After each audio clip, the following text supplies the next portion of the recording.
Biosferno območje Mura, četrto v Sloveniji, 29.000 hektarjev in 16 občin, ki ima UNESCO-ve certifikate. Kaj pomeni za Slovenijo, na eni strani za državo, da ima še dodatno zavarovano območje, ki ga bo zdaj mogla skupaj z lokalno skupnostjo razvijati naprej.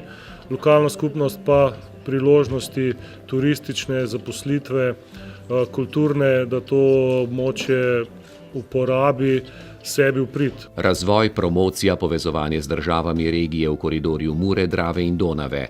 Avstrija, Slovenija, Hrvaška, Madžarska, Srbija. Kar se tiče samih razvojnih projektov, pa jaz mislim, da je tukaj vloga predvsem lokalnih skupnosti, občin, deležnikov na samem območju, da so tukaj aktivni in k temu prispevajo. Tako bomo zavarovali enega evropsko najpomembnejših rečnih ekoloških sistemov, ki sodi med najpomembnejša naravovarstvena območja Evrope. Z ohranjeno naravno dinamiko rek in življenjskih okolij, številnih ogroženih rastlinskih in živalskih vrst.